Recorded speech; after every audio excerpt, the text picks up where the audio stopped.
बाकी बायोलॉजी के लिए एनसीईआरटी तुम्हारा भगवान है, जो उसमें लिख दिया वही तुमको एग्जाम में आंसर टिक करना है। उसके अलावा तुम्हारे पास और दूसरा कोई ऑप्शन है ही नहीं। माइटोकॉन्ड्रिया जो रहता है ये एनर्जी का पावर हाउस बोला जाता है, ये एनर्जी प्रोड्यूस करता है। राइबोसोम जो रहता है उसको प्रोटीन फैक्ट्री बोला जाता है, वो प्रोटीन का फॉर्मेशन करता है, प्रोटीन सिंथेसाइज करेगा।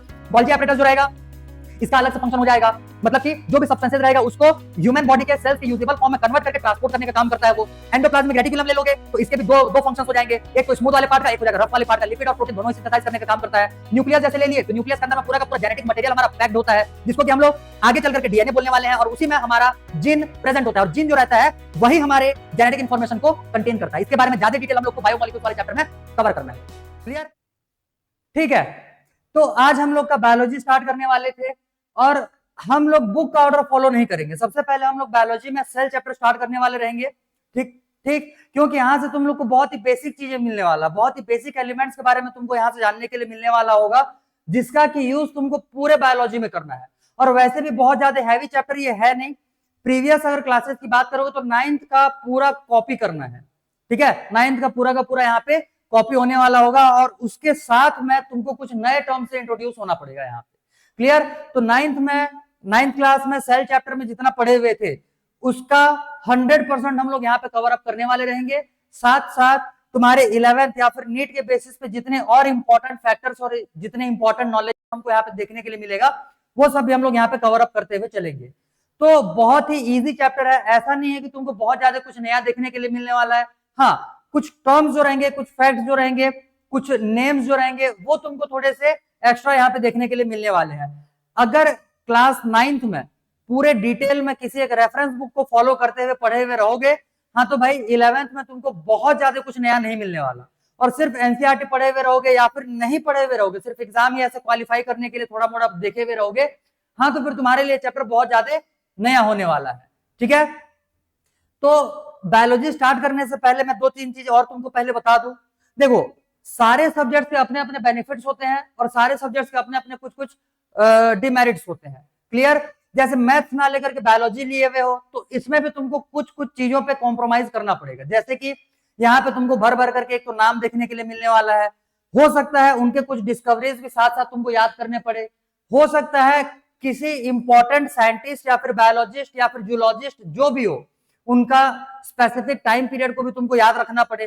तो नाम खास करके क्लास 11th में, बायोलॉजी के क्लास 11th में और क्लास 12th में भी, ऐसा नहीं है कि क्लास 12th में नहीं है, क्लास 11th क्लास 12th में 50% चीजें अगर तुमको समझने के लिए मिलने वाला होगा तो 50% चीजें तुमको रट्टा ही मारना है। ठीक, क्योंकि बायोलॉजी जो है इसमें जब तक आधे चीजों को तुम मेमोराइज करके दिमाग में नहीं बिठाओगे, कॉन्सेप्चुअल पार्ट जो रहेंगे वो तुमको समझ में आने वाले नहीं होने वाले। क्लियर? बायोलॉजी जो है इसको हम लोग बहुत ही डिटेल में कवर करेंगे, तुम्हारे एनसीईआरटी का हर एक लाइन कवर अप होगा। ठीक है, एक भी लाइन छूटने वाला नहीं है। किसी भी आने वाले एग्जाम के लिए, आने वाले तुम्हारे किसी भी एग्जाम के लिए ऐसा एक भी टॉपिक या तुम्हारा पैरा छूटने वाला नहीं है जहां से कि क्वेश्चन अटेम्प्ट ना हो, बशर्ते तुमको सारे के सारे टर्म्स जितना मैं यहाँ पे बोर्ड पे करवाते चलूं उतना याद होना चाहिए। तुम्हारे लिए एनसीईआरटी भगवान है, बायोलॉजी के लिए मैं बाकी फिजिक्स केमिस्ट्री के लिए बोलूंगा नहीं, बाकी बायोलॉजी के लिए एनसीईआरटी तुम्हारा भगवान है। जो उसमें लिख दिया वही तुमको एग्जाम में आंसर टिक करना है, उसके अलावा तुम्हारे पास और दूसरा कोई ऑप्शन है ही नहीं। बायोलॉजी की बुक में ही तुमको एक दो चीज और बता दूं यहाँ पे, बायोलॉजी की बुक में ही अभी जैसे इसी चैप्टर में तुमको देखने के लिए मिलेगा, आने वाले कुछ टॉपिक्स में जब हम लोग सेल के बारे में डिस्कस करने वाले रहेंगे तो पैराग्राफ जो है वहां पे कुछ अलग वैल्यूज लिखे हुए तुमको देखने के लिए मिलेंगे, उन्हीं से रिलेटेड जो डायग्राम्स होने वाले रहेंगे वहां पे तुमको कुछ अलग वैल्यूज देखने के लिए मिलेंगे। तो बोलने का मतलब एनसीईआरटी खुद अपने बुक में कॉन्फ्लिक्टिंग टर्म्स रखे हुए। क्लियर? क्लियर? हालांकि हमको उन चीजों को बैलेंस करते हुए चलना है। देखेंगे जब वो टॉपिक कवर अप करेंगे तब देखेंगे कि एक्चुअली में एग्जाम में उस टॉपिक से रिलेटेड किस टाइप का क्वेश्चन पूछा जाएगा, तो उसका आंसर जो है वो तुमको किस बेसिस पे देना है। क्लियर? बहुत ज्यादा, और दूसरा चीज, बुक जो है तुम्हारा वो बहुत ज्यादा क्लैरिटी के साथ में स्टेटमेंट्स नहीं लिखा हुआ रहता, बहुत सारे तुमको पैराग्राफ स्टेटमेंट्स अपने ही बुक में ऐसे देखने के लिए मिलेंगे जो तुम्हारे बिल्कुल पल्ले नहीं पड़ने वाला, हवा नहीं लगेगा तुमको। क्लियर? क्लियर? तो ऐसा नहीं है कि हम लोग उसको समझेंगे नहीं, चैप्टर कंप्लीट होते होते तक तुम्हारे बायोलॉजी के हर एक लाइन का मीनिंग तुमको पता रहने वाला होगा। बस मेरे साथ साथ जितने चीजें मैं बोर्ड पे करवाते चलूं उसको याद करते हुए बस तुमको चलना है। तो ये 3-4 चीजें जो है इसको बस दिमाग में बिठा लो भाई, फिर बायोलॉजी जो है ये तुम्हारे लिए बहुत ईजी है, बहुत ईजी। क्लियर। और इसके बाद जैसे सेल और टिश्यू, तो चलो ये क्लास 9 के चैप्टर्स के हैं। इनके इसके बाद में जो चैप्टर्स आने वाले रहेंगे ये तुम्हारे मोस्टली क्लास 10 के सिलेबस को कवर करते हैं। ठीक है, मोस्टली तुम्हारे जैसे सर्कुलेटरी सिस्टम हो गया, तुम्हारा ब्लड वगैरह हो गया, मसल्स हो गए, बोन्स हो गए, तो ये हार्मोन्स हो गए जिसको कि हम लोगों ने पढ़ा हुआ था। क्लियर। जो क्लास 10th में अगर कोई रेफरेंस बुक्स अगर पढ़े हुए रहोगे तो उसमें से बहुत सारे नंबर ऑफ हार्मोन्स के बारे में पढ़े हुए रहोगे, वो सारे के सारे तुम्हारे कॉपी होने वाले हैं अभी 11th के सिलेबस में। तो जिसने भी बायोलॉजी 9th और 10th क्लास में बेसिक कोई कवर अप करते हुए चला हुआ है, 11th और 12th बायोलॉजी उसके लिए हलवा होगा। सिर्फ और सिर्फ नाम पे तुमको फोकस करना है और बाकी कॉन्सेप्ट वाइज तुमको बहुत ज्यादा नया देखने के लिए नहीं मिलने वाला। और जो लोग 10th 9th इग्नोर करते हुए आए हो, हाँ तो भाई तुम्हारे लिए 11th और 12th का सिलेबस जो है पूरा नया होने वाला होगा। ठीक है, क्लियर इतना। अब जब बायोलॉजी हम लोग स्टार्ट करने वाले हैं आज, तो ये समझ लो कि हमारा सिलेबस अभी इनिशियल स्टेट में थोड़ा सा हम लोग स्लो लेते हुए चलेंगे, क्योंकि नाम जो है वो बहुत जाते हैं, डेट्स के साथ में मेरे को भी कुछ करवाना पड़े और फैक्ट्स भी तुमको अभी बहुत ज्यादा देखने के लिए मिलने वाले हैं। तो कुछ टर्म्स तुम्हारे दिमाग में बैठते तक अभी थोड़ा सा स्लो स्पीड से निकालेंगे, बाकी सिलेबस तो तुम्हारा कवर अप हो जाएगा तुम्हारे स्कूल एग्जाम, फाइनल एग्जाम होने से पहले, इतना कंफर्म है। ठीक है, तो चलो और ज्यादा टाइम वेस्ट नहीं करते हैं और सीधा हम लोग अपना चैप्टर स्टार्ट करते हैं। एक चीज और, जितने लोगों का बायोलॉजी के मतलब कि दूसरे अगर किसी जगह पे जैसे अगर क्लासेस कर रहे हो कि ऑफलाइन मोड पे हो या फिर ऑनलाइन मोड पे हो, तो हो सकता है वहां पे तुमको चैप्टर 1 से स्टार्ट किया हुआ रहे। तो ऐसा कोई दिक्कत वाली बात नहीं है कि चैप्टर 1 या फिर चैप्टर 8 से स्टार्ट किया हुआ मतलब किया जा रहा है तुम्हारा बायोलॉजी। चैप्टर 1 से भी स्टार्ट करोगे तो भी तुमको उतने ही एलिमेंट्स देखने हैं, चैप्टर 8 से भी स्टार्ट करेंगे तो भी हमको उतने ही एलिमेंट्स कवर करने हैं। ठीक है, बट चैप्टर 8 स्टार्ट करने का मेरा मतलब यह है कि तुमको बहुत ज्यादा नया चीजें स्टार्टिंग से देखने के लिए नहीं मिलने वाले, क्योंकि अगर चैप्टर 1 2 3 4 अगर स्टार्ट करते हो तो भाई पूरे बायोलॉजी में सबसे ज्यादा रट्टा मारने वाले जो एलिमेंट्स है वो चैप्टर 1 2 3 4 में तुमको देखने के लिए मिलेंगे। अगर किसी का चैप्टर 1 2 3 4 में से कोई सा भी चैप्टर स्टार्ट हो चुका रहेगा या फिर ये चारों चैप्टर खत्म भी हो चुके रहेंगे, तो भाई तुमको आइडिया लग चुका रहेगा कि स्टार्टिंग के 4 चैप्टर जो है वो कितने सारे नए एलिमेंट्स को कवर अप करता है। ठीक है, तो चलो भाई ठीक है, अब हम लोग अपना चैप्टर स्टार्ट करते हैं। हेडिंग लगाओ सीधा, cell the unit of life.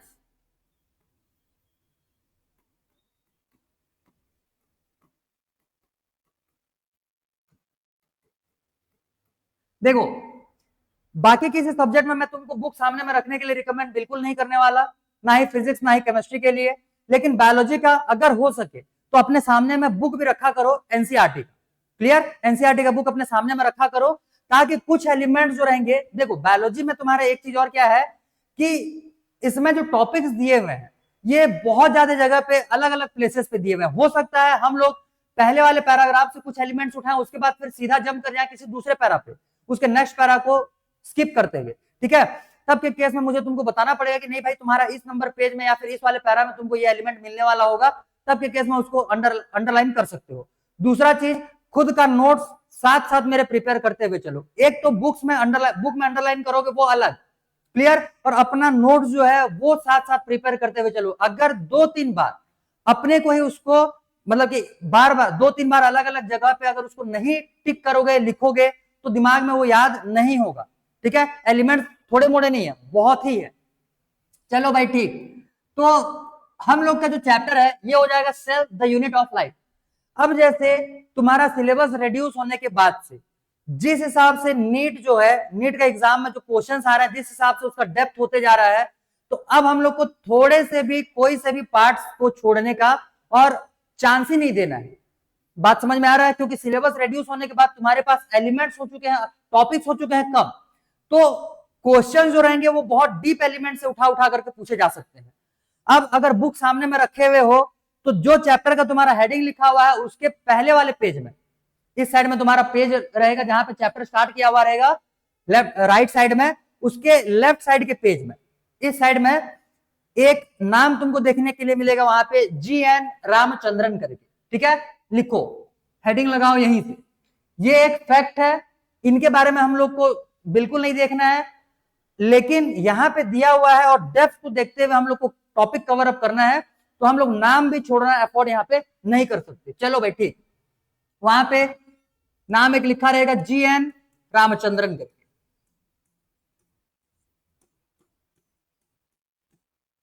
ठीक, तो ये जो थे इन्होंने किया क्या था, बोलने से सिर्फ फैक्ट के तौर पे इसको याद रखो, क्योंकि इनके जो भी डिस्कवरीज थे वो अभी बिल्कुल समझ में आने वाला है नहीं, थोड़ा मोड़ा समझ में आएगा जब हम लोग बायोमोलिक्यूल्स चैप्टर कंप्लीट करेंगे। बोलने का मतलब इस चैप्टर के बाद वाला चैप्टर, ठीक है।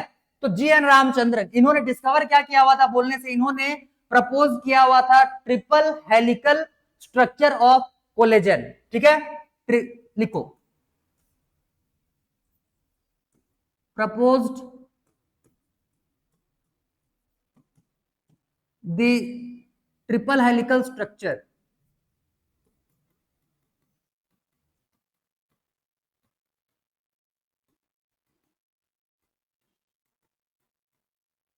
of collagen।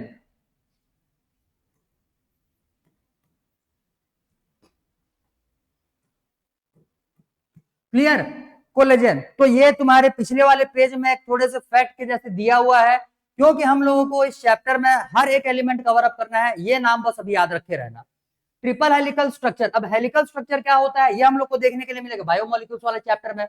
तो बहुत सारे एलिमेंट्स तुमको ऐसे भी मिलेंगे जिनके बारे में हम लोग आगे में डिस्कस करने वाले रहेंगे, तो थोड़ा सा पेशेंस बना करके टॉपिक को कवर अप करने की कोशिश करना, ठीक है। अब देखो GN रामचंद्रन जो थे इन्होंने ट्रिपल हेलिकल स्ट्रक्चर दिया हुआ था कोलेजन का। अब उसी के नीचे में तुमको देखने के लिए मिलेगा ये इन्फ्लुएंस्ड हुए थे एक दूसरे साइंटिस्ट बोलो, बायोलॉजिस्ट बोलो, जूलॉजिस्ट बोलो, जो भी वो थे उनसे ये इन्फ्लुएंस्ड हुए थे, और उन्होंने भी दो मॉडल प्रपोज किया हुआ था। तो इसमें एक और लाइन जोड़ देना, इन्फ्लुएंस्ड बाय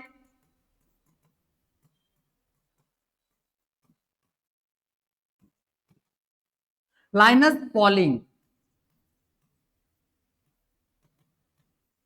ठीक है, लाइनस पॉलिंग। और लाइनस पॉलिंग जो थे इन्होंने दो अलग अलग क्या बोलना चाहिए डिस्कवरीज किए हुए थे। एक तो था इनका अल्फा हेलिक्स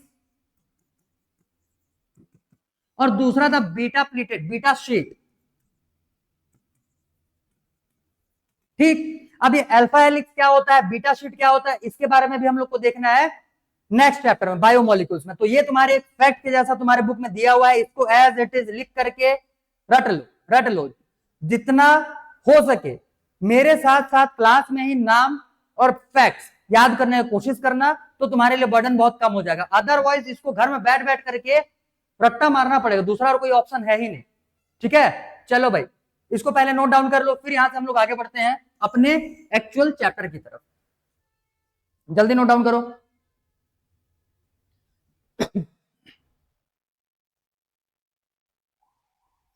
हाँ, और जितने लोग भी हो जहां से भी अपना अगर कोई दूसरे, अगर यहीं से अगर कोचिंग सिर्फ इकलौता सोर्स यही है तब तो ठीक है, मैं जो चैप्टर करवा रहा हूँ वो तो मेरे को पता ही है। जो दूसरे जगह से स्टार्ट किए हुए या दूसरे जगह कभी साथ में लेते हुए चल रहा हूँ, उनका कौन सा चैप्टर हुआ है एक बार चैट पे बता देना, ताकि मेरे को एक आइडिया लग जाए भाई कि तुमको इसके बाद कौन कौन से चैप्टर्स तुम मेरे को आगे बढ़ाते हुए लेकर के चलना है, ठीक है। तो जिसका जो भी हो चुका है एक बार चैट पे लिख देना कि चैप्टर नंबर कौन सा स्टार्ट किए हुए हो, कौन सा स्टार्ट किए हुए। ठीक, डन, गुड, वेरी गुड। चलो भाई अब यहां से हम लोग अपने चैप्टर की तरफ आगे बढ़ते हैं, और देखो ध्यान से।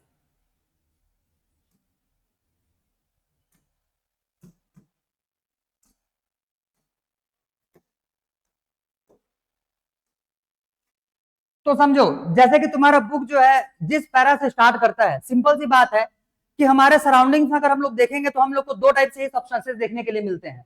बहुत ही बेसिक सी बात, एक हो जाएगा लिविंग और दूसरा हो जाएगा नॉन लिविंग, ठीक है। और इनका जो क्लासिफिकेशन हम लोग करते हैं ये उनके एक्टिविटीज के बेसिस पे करते हैं, ठीक है।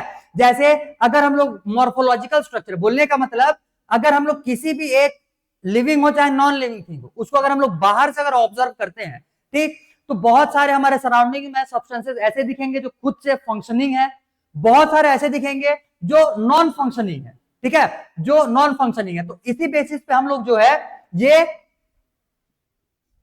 ठीक, तो इसी बेसिस पे हम लोग जो है ये लिविंग और नॉन लिविंग को क्लासिफाई करते हैं भाई, क्लियर है। अब पहले वाले पैरा में ही तुमको यहाँ पे एक नया सा टर्म देखने के लिए मिलेगा नॉन लिविंग थिंग्स के लिए, इन एनिमेट करके, ठीक है। चलो तो अब फ्लो चार्ट के हिसाब से बनाते हुए चलते हैं सीधा। सबसे पहले हमारे सराउंडिंग में सराउंडिंग्स को हम लोग दो टाइप से क्लासिफाई करेंगे। यहां से एक हो जाएगा लिविंग वर्ल्ड, मतलब कि जहां पे पूरे के पूरे एक्टिविटी, सेल्फ एक्टिविटी परफॉर्म करने वाले ऑर्गेनिजम्स मिलने वाले रहेंगे। एक हो जाएंगे लिविंग्स और दूसरे हो जाएंगे यहां से non livings.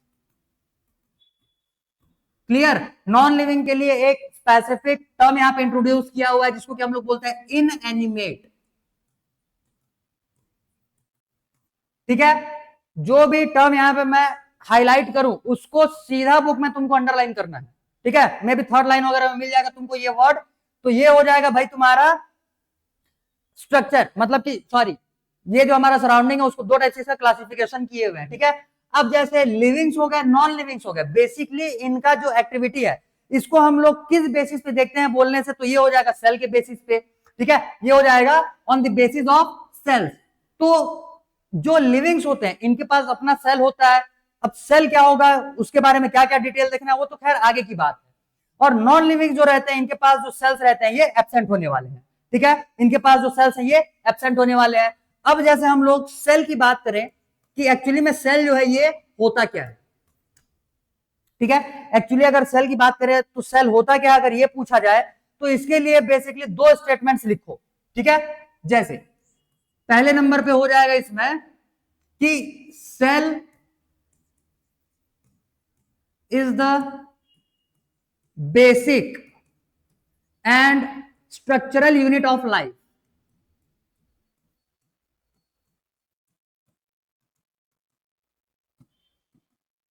Basic and structural unit of life. Clear? वही इसके लिए सेकंड पॉइंट हम लोग लिखेंगे यहां पे कि cell is the smallest functional unit of a body.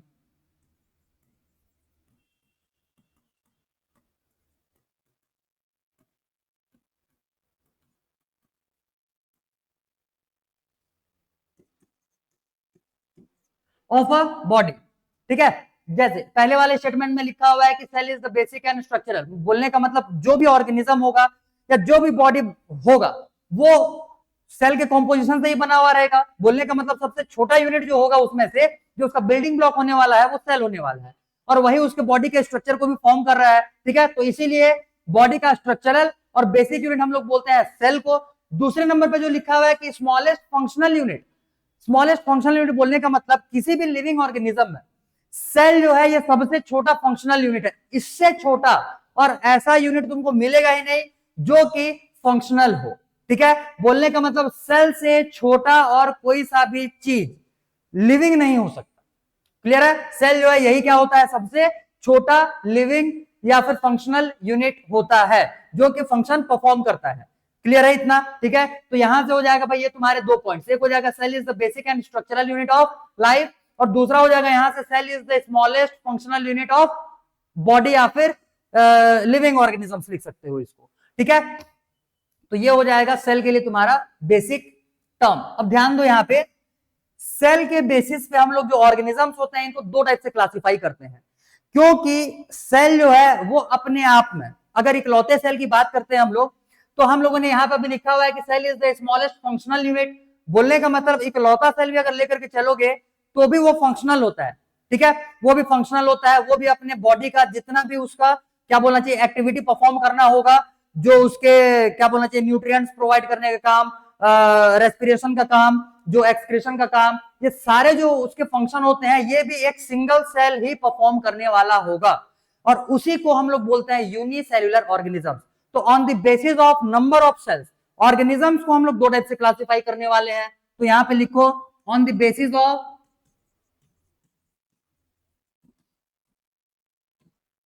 Number of sales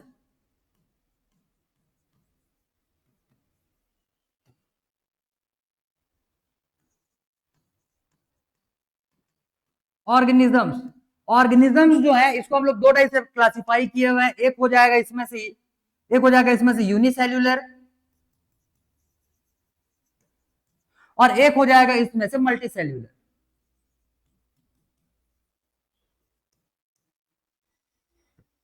ठीक है। एक हो जाएगा यूनिसेलुलर ऑर्गेनिज्म, दूसरा हो जाएगा मल्टीसेलुलर ऑर्गेनिज्म। अब भाई इसके बारे में ज्यादा डिटेल करने का कोई रिक्वायरमेंट है नहीं, क्योंकि ये इसके बारे में डिटेलिंग तुमको क्लास 9th में ही देखने के लिए मिलता है। तुम्हारे सिलेबस में इसके बारे में बहुत ज्यादा डिटेलिंग है नहीं, तो लिखना कुछ भी नहीं है, बस मैं यहाँ से इन दोनों के बारे में थोड़ा सा डिटेलिंग और बता दे रहा हूँ, सिर्फ सुन लो। यूनिसेलुलर एक सिंगल सेल का बना हुआ रहेगा, मल्टीसेलुलर बहुत सारे सेल्स का बना हुआ रहेगा, बहुत ही सिंपल सी बात। नेक्स्ट, यूनिसेलुलर जो रहता है इसमें तुम्हारा डिवीजन ऑफ लेबर नहीं हो पाता। बोलने का मतलब काम जो होंगे वो सिर्फ और सिर्फ एक सिंगल सेल ही परफॉर्म करने वाला है।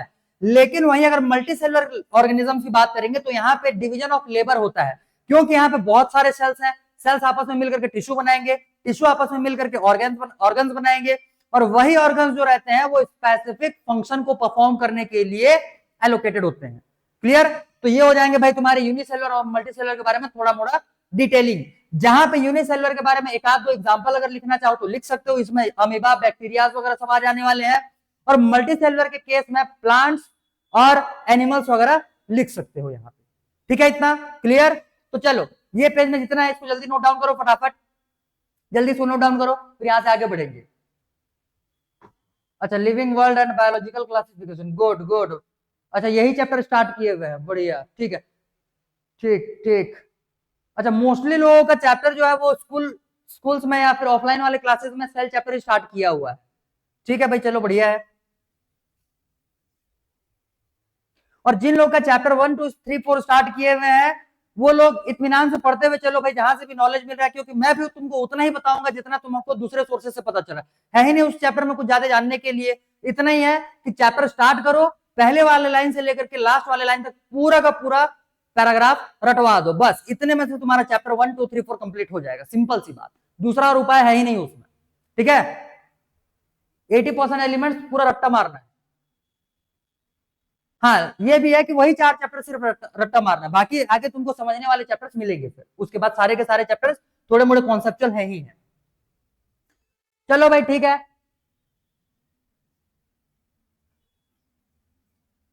नोट डाउन करो उसको फटाफट।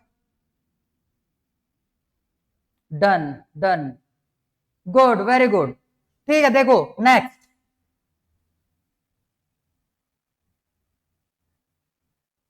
अब देखो ध्यान से यहाँ पे थोड़े से सेल के हम लोग डिस्कवरी के बारे में पढ़ते हुए चलते हैं। मे भी एक नाम जो है ये तुम्हारे बुक में मे भी शायद तक ना हो, ठीक है, जिसने डेड सेल का डिस्कवर, सबसे पहले रॉबर्ट हुक। रॉबर्ट हुक में भी नाम मेरे को याद नहीं आ रहा है, फिर भी एक बार देख लेना, हो चाहे ना, हमको तो कवर अप करना ही है। नेक्स्ट हेडिंग लगाओ, डिस्कवरी ऑफ सेल।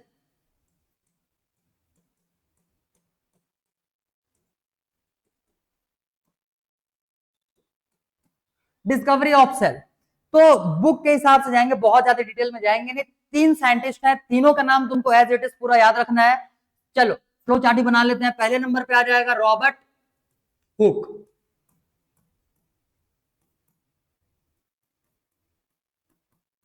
ठीक। सेकंड नंबर पे इस पे आ जाएगा एंटोन वॉन ल्यूवेनहॉक,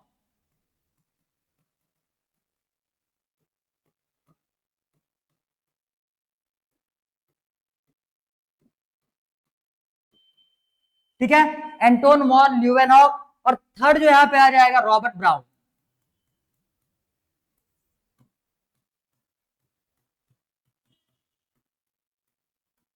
तीन तीन नाम, इनसे रिलेटेड कोई डेट वेट याद नहीं रखना, बहुत ही शॉर्ट में निपटाएंगे, बहुत ज्यादा डिटेलिंग है नहीं।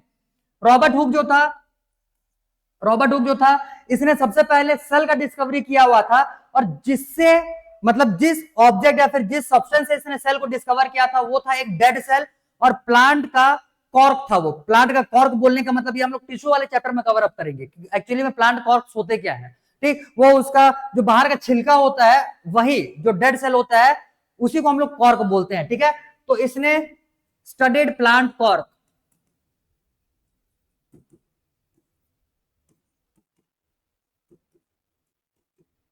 ठीक। ये क्या हो जाएगा, स्टडीड प्लांट कॉर्क, और ये एक डेड सेल था, ये एक डेड सेल था। जब इसने, अब ध्यान दो यहाँ पे एक चीज और, कहानी टाइप का इसको याद रखना।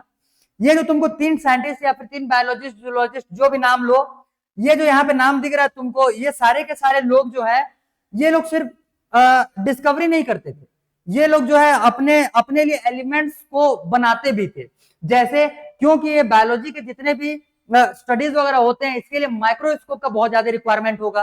ठीक है, क्योंकि बायोलॉजी के बहुत सारी चीजें जो है वो माइक्रो चीजें हैं। माइक्रो चीजें होने की वजह से बहुत छोटे होंगे, जिसको कि देखने के लिए हम लोग को माइक्रोस्कोप का तो रिक्वायरमेंट होना ही है। इनके टाइम पे साइंस जो है ये इतना डेवलप नहीं किया हुआ था कि बहुत अच्छे खासे इन लोग को माइक्रोस्कोप उस टाइम पे दिखे या फिर मिले। क्लियर? तो जितना भी नाम ऊपर में लिखा हुआ है, सभी ने अपना अपना खुद का सेल्फ बिल्ड माइक्रोस्कोप बनाया हुआ था। जैसे रॉबर्ट हुक का खुद का उसका माइक्रोस्कोप था, जिसको कि हुक्स माइक्रोस्कोप बोला जाता है। वॉन ल्यूवेनहॉक का इसका खुद का माइक्रोस्कोप था, जिसको कि ल्यूवेनहॉक माइक्रोस्कोप बोला जाता है। क्लियर? तो अभी मैं तुमको उनके इमेजेस भी दिखाऊंगा। ठीक है, तो इन्होंने अपना खुद का माइक्रोस्कोप बिल्ड किया हुआ था। अगर उसके बारे में तुमको थोड़ा मोड़ा डिटेल जानना है तो 9th के क्लासेस जो मैंने लिया हुआ था उसमें ये सारे चीजें पूरा बहुत डिटेल में बताया हुआ है विथ इमेजेस। तो अगर देखना चाहो तो यूट्यूब पे जाकर के उसको देख सकते हो। बाकी ऐसा तुमको ऐसा कोई रिक्वायरमेंट है नहीं, क्योंकि बहुत ज्यादा डिटेल इन लोग के बारे में। अब बच्चे थोड़ी हो भाई कि 9th में आप फोटो देखोगे तभी तुमको समझ में आने वाला होगा। ठीक है, फिर भी अगर किसी को इंटरेस्ट हो तो जा सकते हो वहां, क्योंकि वो सारे के सारे चीज हम लोग वापस से रिपीट कर ही रहे हैं। हो सकता है कि मैं तुमको किसी किसी टॉपिक से 9th से भी कम एलिमेंट्स लिखवाऊं यहाँ। ठीक है, अभी जो सेल थ्योरी आने वाला है 9th क्लास में मैंने जब लिखवाया था तो उनको 3 पॉइंट्स लिखवाया था, बट तुमको मैं उसको 2 ही पॉइंट्स करवाने वाला हूं। एक को ऐसे ही ओरली बता दूंगा क्योंकि वो तुम्हारे बुक में लिखा हुआ नहीं है। चलो भाई ठीक है। तो रॉबर्ट हुक जो था स्टडीड प्लांट कॉर्क, ये एक डेड सेल था। इसने ऑब्जर्व क्या किया अगर ये बोलोगे तो ऑब्जर्व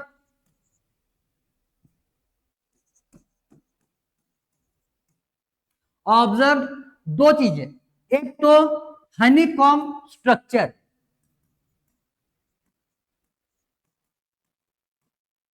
हनीकॉम लाइक स्ट्रक्चर, मधुमक्खी के छत्ते के जैसे। ठीक है, पहले नंबर पे हो जाएगा हनीकॉम लाइक स्ट्रक्चर, और सेकंड नंबर पे इस पे लिखना सेल वॉल। तो सेल वॉल के डिस्कवरी का भी क्रेडिट जो है ये रॉबर्ट हुक को जाने वाला होगा, क्योंकि इसने प्लांट सेल का स्टडी किया हुआ है और सेल वॉल जो होता है ये प्लांट सेल में ही प्रेजेंट होते हैं। तो इस वजह से इसको दो चीजें यहाँ पे ऑब्जर्व हुआ। सबसे पहले नंबर पे हनी कॉम्ब लाइक स्ट्रक्चर, और दूसरे नंबर पे यहाँ पे आ जाएगा सेल वॉल। तो सेल वॉल का डिस्कवरी का क्रेडिट किसको गया बोलने से, ये हो जाएगा रॉबर्ट हुक। इसने सेल्फ बिल्ड माइक्रोस्कोप बनाया हुआ था। मे भी उसका जो मैग्नीफाइंग पावर था ये 11x से लेकर के 44x तक के आसपास का था।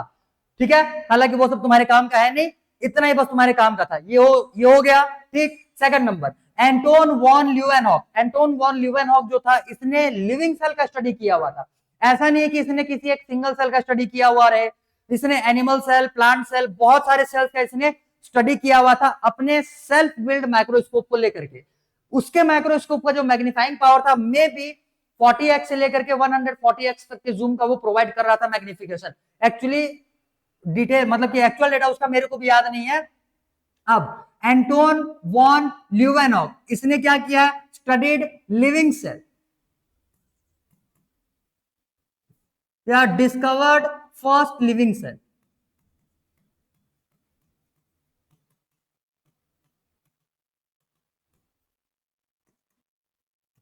ठीक, डिस्कवर्ड फर्स्ट लिविंग सेल। क्योंकि इनके टाइम पे नया नया भी ये लोग माइक्रोस्कोप बना रहे हैं भाई, तो इन लोगों को भी थोड़ा सा क्यूरियोसिटी होगा कि हमारे आसपास में जितने भी सब्सटेंसेस हैं एक्चुअली में माइक्रोस्कोपिक व्यू जो है वो उनका होगा कैसा।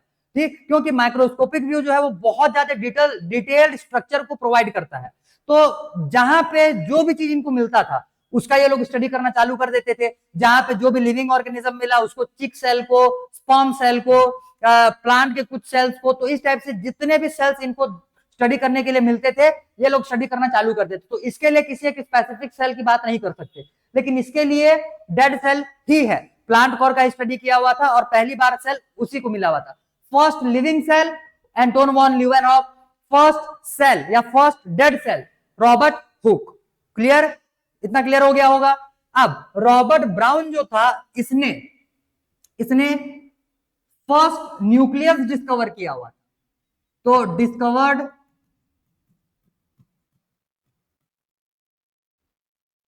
फर्स्ट, ऐसे फर्स्ट ना लिखो, डिस्कवर्ड न्यूक्लियस।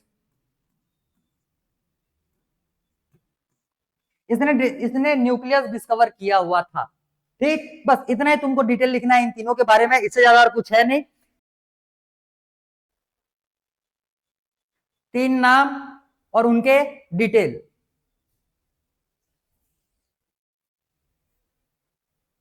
जल्दी लिखो, फिर सेल थ्योरी पे उतरते हैं।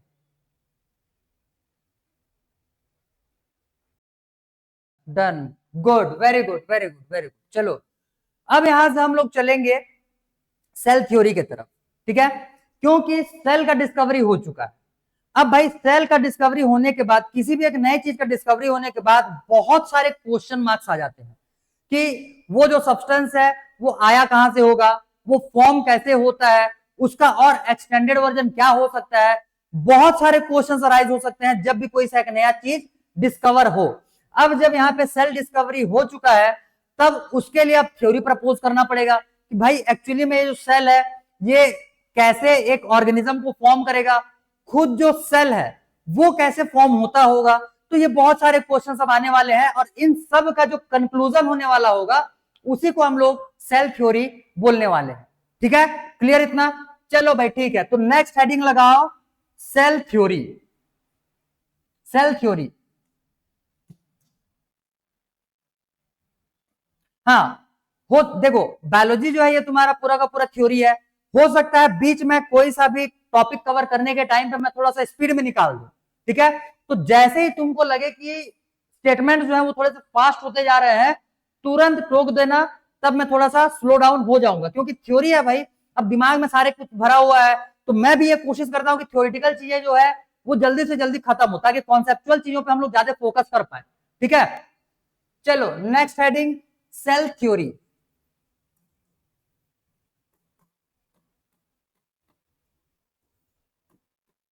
देखो, सेल थ्योरी प्रपोज कौन किया था बोलने से, इसके लिए तुमको दो साइंटिस्ट, मतलब कि बायोलॉजिस्ट, एक बायोलॉजिस्ट, एक जूलॉजिस्ट, सॉरी, एक जूलॉजिस्ट और एक बॉटनिस्ट का नाम तुमको देखने के लिए मिलने वाला है। बट इसी का भी एक और आगे एक्सटेंडेड वर्जन निकल करके आया, जिसको कि हम लोग मॉडिफाइड सेल थ्योरी बोलते हैं। एक साइंटिस्ट तुमको उसके लिए फिर देखने के लिए मिलने वाला होगा। क्लियर? तो यहाँ पे टोटल 3 लोगों को हम लोग को कवर अप करते हुए चलना है। तो सेल थ्योरी जो दिया हुआ था, सबसे पहले तो 2 नाम याद रखो, एक हो जाएगा स्लीडन और दूसरा हो जाएगा स्वान।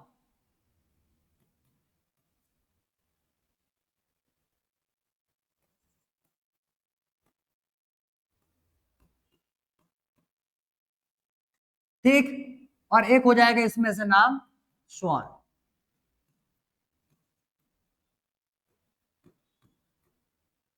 ठीक है, इसका में भी पूरा नाम थियोडोर स्वान था।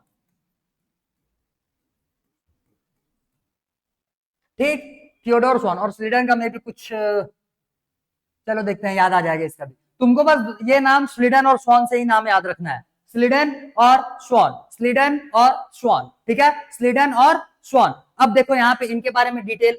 स्वीडन जो था ये एक जर्मन बॉटनिस्ट था।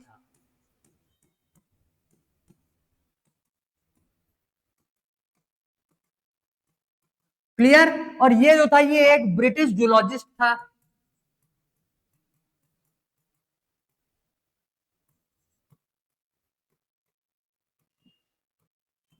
अब समझो, इसने अपना अपना जो जो भी थ्योरी था, अभी देखेंगे जो भी थ्योरी है, इसने अपना थ्योरी जो है प्रपोज किया हुआ था 18 में भी 1838 में। क्लियर? और इसने अपना थ्योरी जो है प्रपोज किया हुआ था 1839 में। ठीक है, ये हो जाएंगे इनके ईयर अपने अपने थ्योरीज प्रपोज करने का। अब स्वीडन जो था जनरली ये, अब भाई ये तो बॉटनिस्ट है, तो ये जो मेजर स्टडी करने वाला रहेगा ये प्लांट्स के ऊपर में करने वाला होगा।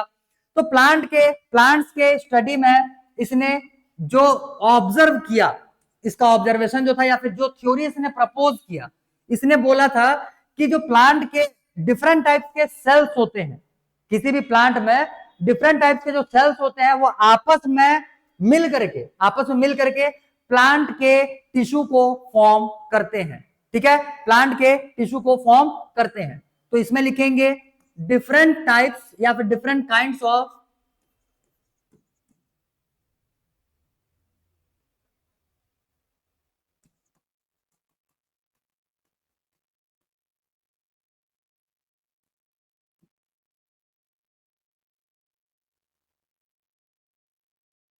ऐसे लिखो, composition of different kinds of cell.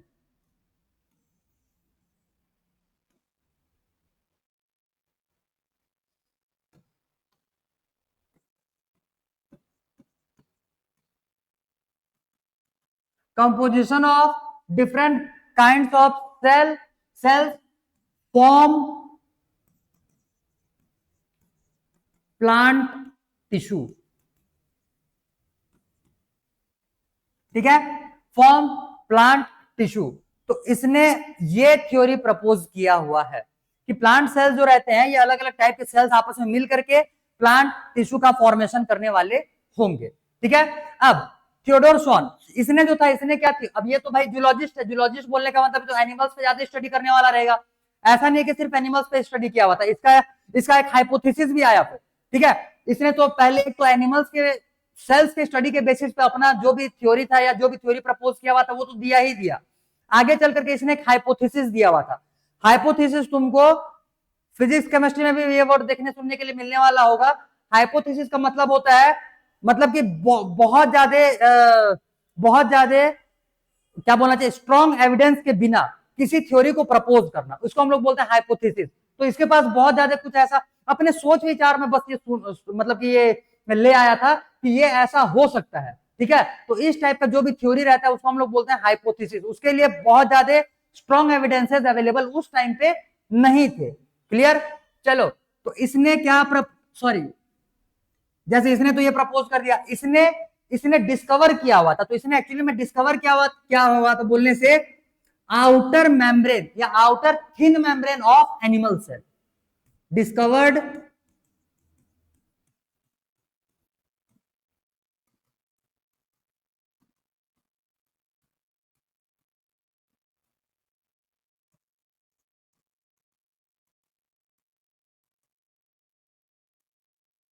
Called, अब हम लोग उसको क्या बोलते हैं, प्लाज्मा मेम्ब्रेन।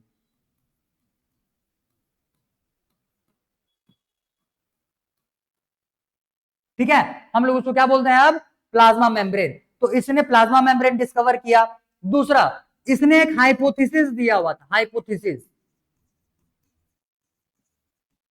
जो कि मॉडिफाइड सेल थ्योरी का पहला थ्योरी बनने वाला है। ठीक है, हाइपोथेसिस, इसके टाइम पे ये हाइपोथेसिस है। इसके बाद का जो साइंटिस्ट आकर के उसको फिर प्रपोज करेगा, उसने विथ प्रूफ देने वाला होगा।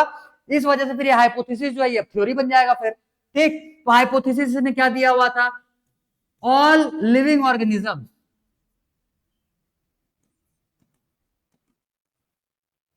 ऑल लिविंग्स लिख लो, आर मेड अप ऑफ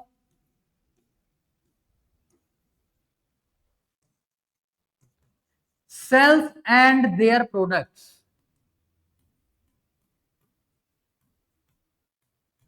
इसका नाम मैथियस था,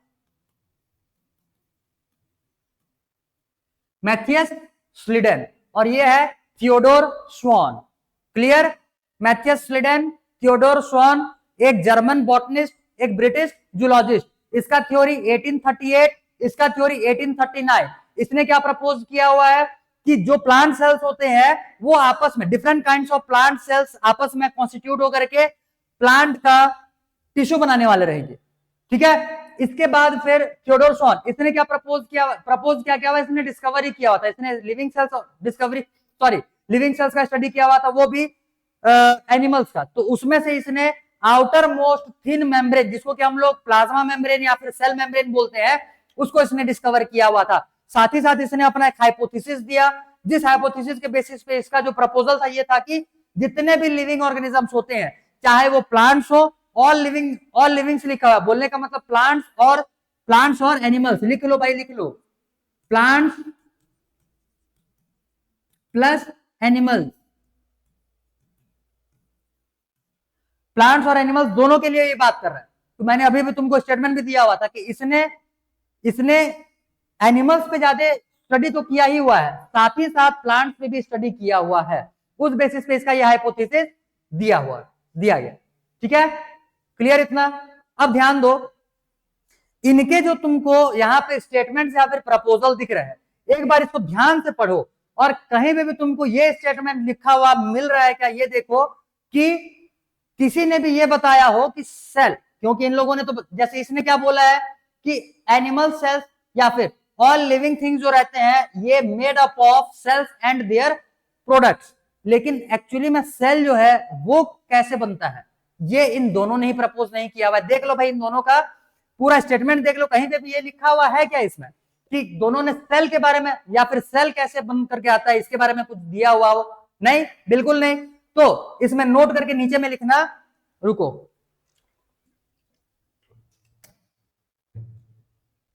नोट करके लिखना,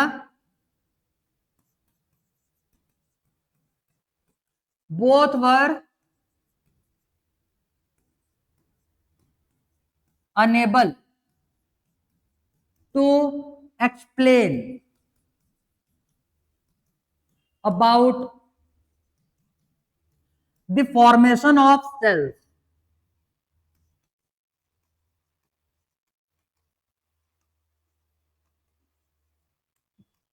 कि सेल्स कैसे बनते हैं ये इन दोनों ने नहीं दिया हुआ है। ठीक है, चलो इतने को नोट डाउन करो, फिर इनके बाद के आने वाले साइंटिस्ट के बारे में हम लोग देखते हैं कि भाई वो क्या दिया हुआ है अपना प्रपोजल। लिखो, इतने को नोट डाउन करो फटाफट, नोट इट डाउन।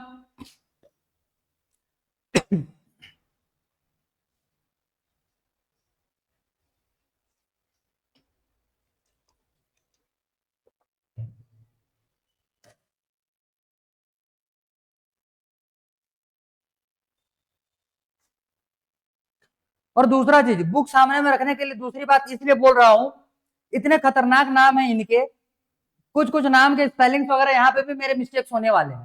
ठीक है, तो भाई उसको फिर संभाल लेना, उसको अपने बुक से ही देख करके मैनेज कर लेना। क्लियर है? नाम को प्रोनाउंस करना आना चाहिए। ये पता नहीं क्या लिखते हैं ये लोग और कैसे ये लोग अपना अपना नाम लिखते हैं। भाई शॉन का स्पेलिंग देखो, SCHWANN, करते रहो याद उसको। स्लीडन SCHLEIDEN, हो गया भाई, यही तो है biology. Done done, good, very good. चलो भाई नेक्स्ट। अब देखो, क्योंकि इतने में से अब तक किसी ने भी ये नहीं बता पाया हुआ है कि एक्चुअली में जो सेल्स हैं वो कहां से आते हैं, तो इसको लेकर के आगे चल करके और भी डिस्कवरीज होना चालू हुए। ठीक है, क्योंकि आगे चल करके डेवलपमेंट के साथ साथ माइक्रोस्कोप जो है वो भी और एडवांस होना चालू हो गया। ठीक, पहले के मैग्नीफाइंग पावर पहले कम हुआ करते थे, अब ज्यादा मैग्नीफाइंग पावर वाले माइक्रोस्कोप मतलब बनना स्टार्ट हो गए थे। तो स्टडीज जो था वो और डेप्थ में जाना स्टार्ट हुआ, और तब जाकर के एक नया और इंसान आता है जिसका नाम है रडोल्फ विर्शॉ। लिखो नेक्स्ट नाम, एक सेकेंड नाम मत लिखो, रुको रुको, लिखो modified cell theory.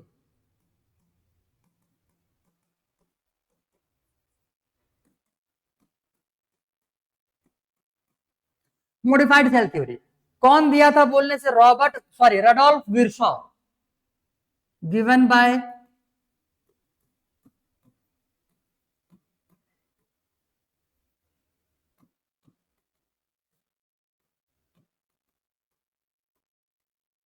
Robert Virchow. ठीक है, सॉरी, रडोल्फ विर्शॉ। इसने क्या दिया हुआ है? मॉडिफाइड सेल थ्योरी दिया हुआ है। एक्चुअली में इसने एक नया टर्म यहाँ पे इंट्रोड्यूस कर दिया। बोलने का मतलब ये है कि इसने ये बता दिया कि जो सेल्स होते हैं ये कैसे फॉर्म होते हैं, ये कैसे बनते हैं। क्लियर? तो इसके मॉडिफाइड, अब इसने प्रपोज किया हुआ है भाई मॉडिफाइड सेल थ्योरी। ठीक है, तो इसके लिए पॉइंट्स लिखना चालू करो। सबसे पहले नंबर पे वही पॉइंट लिखेंगे जो कि हाइपोथेसिस था स्वान का। क्लियर? तो पहले पॉइंट में लिखना, all living beings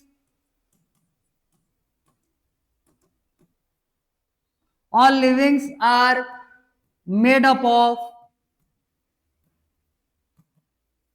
cells and their products। पहले नंबर का पॉइंट हो गया भाई ये। सेकंड देखो, इसने बोला है कि जो नए सेल्स होते हैं वो पुराने, बोलने का मतलब प्री एग्जिस्टिंग सेल्स जो कि पहले से एग्जिस्ट कर रहे हैं उनसे फॉर्म होकर के आते हैं। जैसे क्लास 10th में भी देखे हुए रहोगे अमीबा। अमीबा का जब हम लोग सेल डिवीजन करते हैं तो भाई जो दो नए डॉटर सेल बनकर के आते हैं वो प्री एग्जिस्टिंग मदर सेल से बनकर के आएंगे। ठीक है, तो पहले एक तो सिंगल सेल जो रहेगा वो मदर सेल रहेगा, उससे और फर्दर डिवीजन के बाद में दो नए सेल्स निकल करके आते हैं जिनको कि हम लोग डॉटर सेल्स बोलते हैं, और इस टाइप से पुराने वाले सेल का एग्जिस्टेंस खत्म हो जाता है और नए जो दो सेल्स बन करके आए हैं उनका एग्जिस्टेंस वहां पे होता है। और यही प्रोसेस जो है ये आगे चलते हुए जाएगा, तो हर आने वाला नया सेल अपने प्री एग्जिस्टिंग सेल से होता है, ठीक है, अराइज होता है। तो लिखो इस पे, new sales arise from pre existing cells.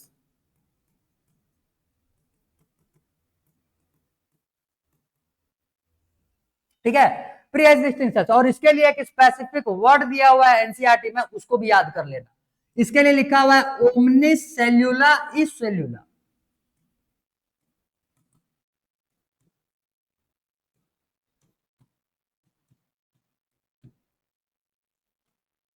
Omnis सेल्यूला ई सेल्यूला, ठीक है, ये वर्ड यहाँ पे अब वर्ड है कि सेंटेंस है भाई वही जाने, तुमको बस इतना दिमाग में बिठाना है कि इसका मीनिंग जो रहता है ये प्री एग्जिस्टिंग सेल्स होता है, ठीक है।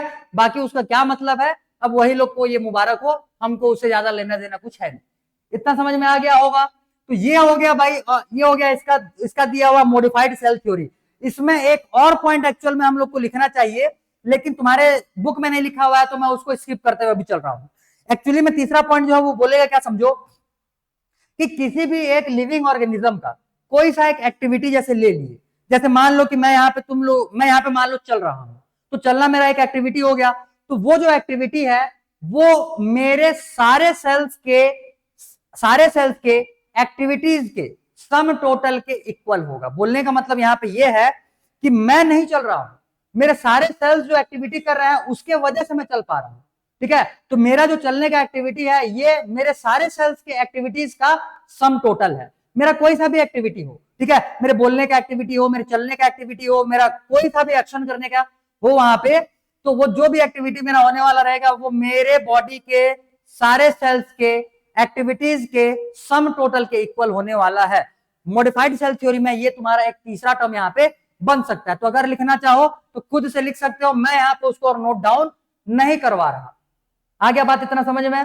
तो ये 3 पॉइंट्स तुम्हारे हो जाएंगे मॉडिफाइड सेल थ्योरी को लेकर के। क्लियर है? इतना क्लियर है? लिखो लिखो, इतने को लिखो जल्दी फटाफट।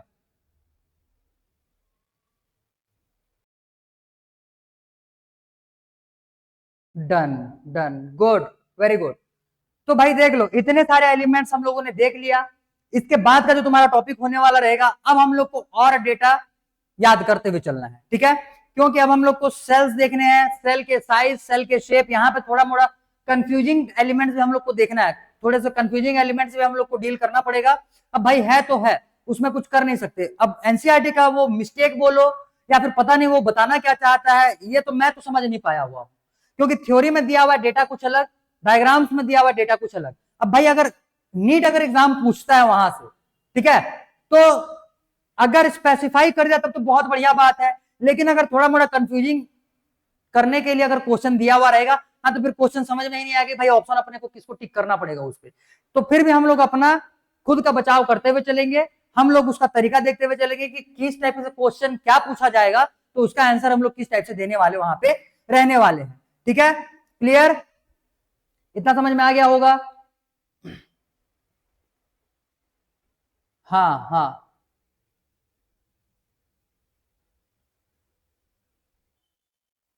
हाँ भाई, हाँ, कवर अप हो जाएगा, वो भी कवर अप हो जाएगा, टेंशन ना लो, सब चीज यहाँ पे कवर अप करते हुए चलेंगे, ठीक है। चलो, तो अब हम लोग का नेक्स्ट टॉपिक यहां से स्टार्ट होता है, जिसको कि हम लोग देखने वाले हैं ओवरव्यू ऑफ द सेल। पहले तो आज इसके लिए थ्योरी देख लो, मैं ज्यादा कुछ नोट डाउन इसके लिए करवाने वाला हूं नहीं अभी, क्योंकि टाइम बचा हुआ है बहुत कम, तो इसके लिए बहुत ज्यादा डिटेलिंग में अभी हम लोग लिखेंगे नहीं, सिर्फ मैं तुमको बता रहा हूं, सुनते हुए चलो, और कल हम लोग 1 बाय 1 एक एक करके नोट डाउन करते हुए चलेंगे। धीरे धीरे करके मैं स्पीड बढ़ाऊंगा, तो तुमको पता भी नहीं चलेगा कि हम लोग किस तरीके से अपना स्पीड बूस्टअप करते हुए आगे बढ़ते हुए चल रहे हैं। चलो भाई देखो, नेक्स्ट जो हमारा टॉपिक होने वाला रहेगा ये हो जाएगा सेल ओवरव्यू।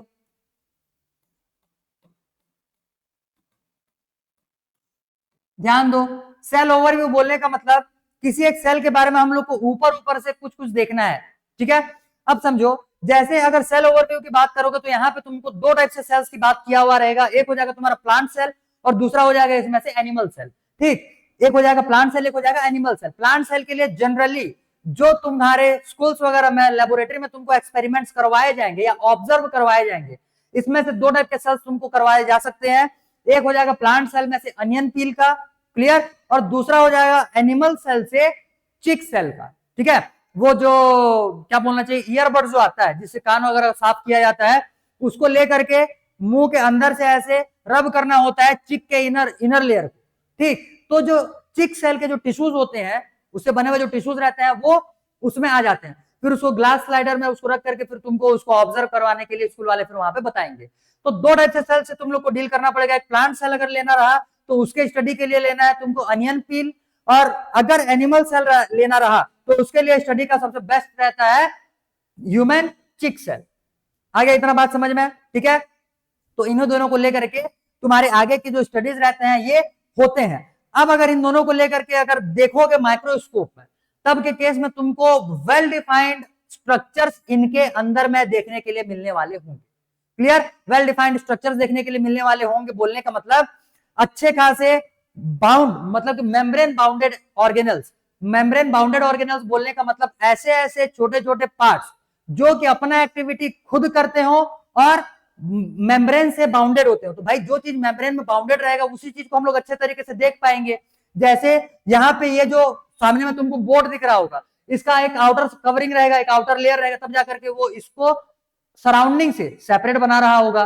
तो जो हम लोग चिक सेल या फिर ये जो मल्टी सेलुलर में दो एग्जांपल्स लिए हुए थे, एक अनियन पील का और एक चिक सेल का, इनका स्टडी करने से हम लोग को बहुत अच्छे तरीके से वेल डिफाइंड सेल ऑर्गेनेल्स देखने के लिए मिलते हैं। अब सेल ऑर्गेनेलिस बोलो या फिर सेल ऑर्गेनेल्स बोलो, तो इसमें ये होता क्या है, अगर ये बोलोगे तो अगर एक पूरा का पूरा ह्यूमन बॉडी लेंगे, जैसे मेरे बॉडी को अगर ले लोगे, तो हमारे जो डिफरेंट डिफरेंट पार्ट्स होते हैं जो कि किसी एक स्पेसिफिक फंक्शन को परफॉर्म करने के लिए होते हैं। फॉर एग्जांपल आंख हो गया देखने के लिए, कान हो जाएगा सुनने के लिए, मुंह हो जाएगा खाने के लिए बोलने के लिए, पैर हो जाएगा चलने के लिए।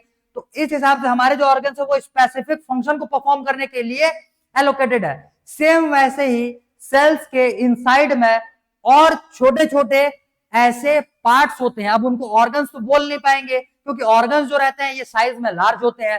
तो भाई उनके लिए एक नया टर्म इंट्रोड्यूस किया गया जिनको कि बोला जाता है ऑर्गेनेलिस बोलो या फिर ऑर्गेनल्स बोलो। क्लियर, तो वो सेल के इनसाइड में प्रेजेंट होते हैं और जैसे हमारे बॉडी के organs different different functions perform करते हैं, सेम वैसे ही सेल के भी जो ऑर्गेनेलिस होते हैं ये भी डिफरेंट टाइप्स के फंक्शंस इंडिविजुअली परफॉर्म करते हैं।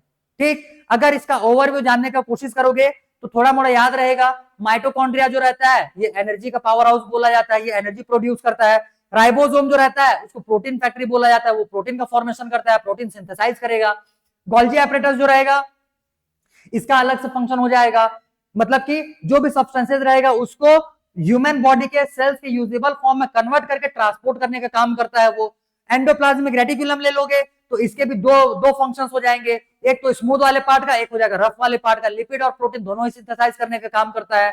न्यूक्लियस जैसे ले लिए तो न्यूक्लियस के अंदर में पूरा का पूरा जेनेटिक मटेरियल हमारा पैक्ड होता है जिसको कि हम लोग आगे चल करके डीएनए बोलने वाले हैं, और उसी में हमारा जीन प्रेजेंट होता है और जीन जो रहता है वही हमारे जेनेटिक इंफॉर्मेशन को कंटेन करता है। इसके बारे में ज्यादा डिटेल हम लोग को बायोमोलिक्यूल्स वाले चैप्टर में कवर करना है। क्लियर क्लियर, तो ये हो जाएंगे भाई तुम्हारे सेल के ओवरव्यू। ह्यूमन सेल्स ले लो, बोलने का मतलब चिक सेल ले लो या फिर अनियन पिल सेल ले लो, दोनों को ही जब स्टडी करोगे तो वेल डिफाइंड एक न्यूक्लियस मिलने वाला होगा।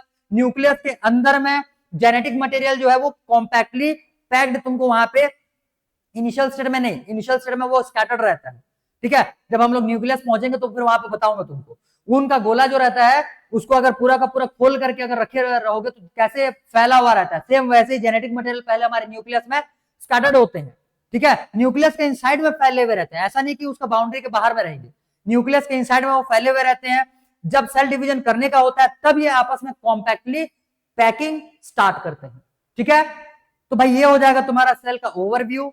अब इस बेसिस पे कल के क्लासेस से हम लोग स्टार्ट करेंगे सेल्स के टाइप, सेल्स के साइज, और उसके बाद फिर इसको आगे और हम लोग कंटिन्यू करते हुए चलेंगे। उसके बाद फिर प्रोकैरियोटिक सेल्स क्या होते हैं, यूकैरियोटिक सेल्स क्या होते हैं, और फिर यूकैरियोटिक सेल्स में प्लांट सेल्स और एनिमल सेल्स के different cell organelles, plasma membrane, cell wall, nucleus, genetic material, इन सब चीजों को कवर अप करते हुए हम लोग पूरे चैप्टर को आगे कंटिन्यू करने वाले हैं।